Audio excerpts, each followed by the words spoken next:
এর মধ্যে আসলে আমাদের এমনি আপনারা জানেন যে বিগত 1-2 মাস ধরে আমাদের যে সংকট, বিভিন্ন কারফিউ দেওয়া হলো বা বিভিন্ন সময় ইন্টারনেট বন্ধ করা হলো, যেই বিপুল পরিমাণ তখনই 600 কোটি টাকা, 1000 কোটি টাকার উপরে যে ক্ষতি হলো, সেটার ধারাবাহিকতা এখনও চলছে।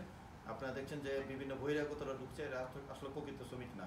আপনারা জানেন প্রকৃত শ্রমিকরা তারা কাজ করতে চায়, বহিরাগত একটা গ্রুপ, বিভিন্ন সংগঠন, বুফুর সংগঠন, ভুয়াফুর সংগঠন বা ভুয়া সংগঠনের নাম ব্যানার করে তারা প্রতিষ্ঠানগুলোতে কার্যক্রম বিঘ্ন ঘটানোর চেষ্টা করছে। এরা কিন্তু আসলে প্রকৃত শ্রমিক না, আপনারা জানেন। তারা আমরা কিছু আন্দোলনকারী বা যারা অংশগ্রহণ করছে তাদের সাথে আমরা কথা বলেছি, তাদেরকে বলেছি, তারা কিন্তু একেবারে এক এক দাবির কথা বলে। বিভিন্ন এলাকায় তারা গ্রুপ ভিত্তিক কাজ করছে। আমরা বলেছি তাই আপনাদের নেতাকে, সেটাও তারা সঠিকভাবে উত্তর দিতে পারেনি।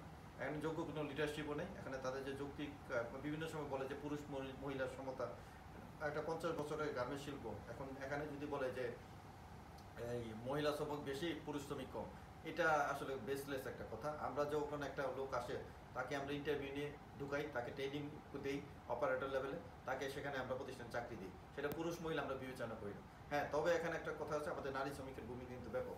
আজকে বাংলাদেশ উন্নত হচ্ছে, উন্নয়ন হচ্ছে, উন্নত হবে। আবার আমরা মনে করি যে এই পোশাক শিল্পের উপর করি, এখানে যে এই সুই সুতার একটা কাজ, এটা মহিলারা যেভাবে পারে এটা পুরুষরা পারে না।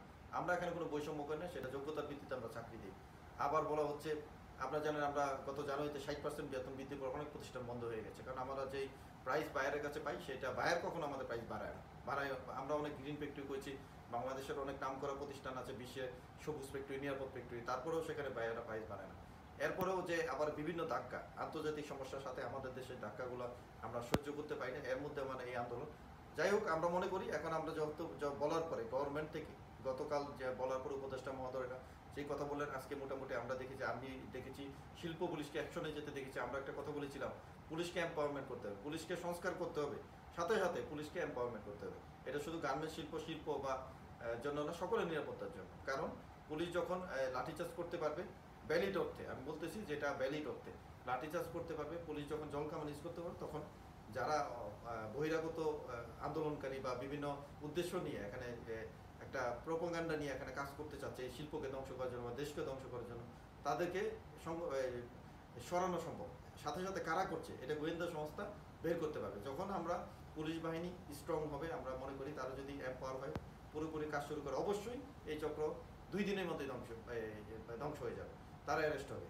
সো আমরা মনে করি পুলিশ বাহিনীকে আজকে একটি ভূমিকা পালন করতে দেখেছি।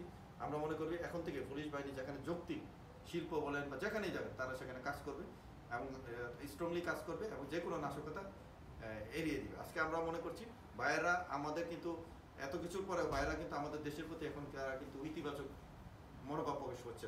সরকার প্রধান যে হয়েছেন তার প্রতি তাদের বিশাল একটা তারা সে পপুলার, ওয়ার্ল্ড ওয়াইড পপুলার। সব ভাইয়েরা ইতিবাচক প্রকাশ করছে, কিন্তু সেটা যদি এই আন্দোলন বা প্রতিষ্ঠান বন্ধ রাখি, সেই টাইমের উপর আমাদের চায়না থেকে ফ্যাব্রিক এনে সেটাকে উৎপাদন করে বাংলাদেশে, আবার ইউরোপ, আমেরিকা বিভিন্ন দেশে পাঠাতে হবে। সেটা একটা সময় আছে, সেই সময়টায় যদি আমরা কিল করে ফেলি, তাহলে পার্শ্ববর্তী দেশ সহ বিভিন্ন দেশ সেই সুযোগটা নিয়ে যাবে। আমাদের অর্ডার অলরেডি কিছু কমে গেছে, তারপরেও বাইরেরা কিন্তু আমাদের, যেহেতু নতুন সরকার প্রধান, ওনার প্রতি যথেষ্ট আস্থা আছে ওনাদের। বিভিন্ন আন্তর্জাতিক সংস্থা দেখছেন আপনারা বাংলাদেশের দিকে এখন তারা সাপোর্ট দেওয়ার জন্য আসছেন। তো আমরা মনে করি যে এই মুহূর্তে আমাদের কোনো বহিরাগতরা যাতে আন্দোলন না করতে পারে। আমি আজকেও বিভিন্ন প্রতিষ্ঠান ভিজিট করেছি, দেখেছি যে শ্রমিকরা অত্যন্ত মনোযোগ সহকারে কাজ করছেন। বিভিন্ন জায়গায় আর্মি, আমাদের সেনাবাহিনী সহ যারা শিল্প পুলিশ এবং পুলিশ, তারা কিন্তু এখানে কোনো আসতে দেয়নি। তারা সংঘবদ্ধ কিছু কিছু জায়গা হতে চেয়েছিল, তারা হয়নি। আমরা মনে করি অতএব যদি আইন শৃঙ্খলা বাহিনী অবশ্যই তারা যদি শক্ত অবস্থান থাকে, তাহলে এই শিল্পকে বাঁচানো যাবে। যে কোনো শিল্প, বিভিন্ন শিল্প, খালি গার্মেন্টস, অন্যান্য শিল্প আমরা আন্দোলন দেখছি যেটা কোনো যৌক্তিকতা নেই।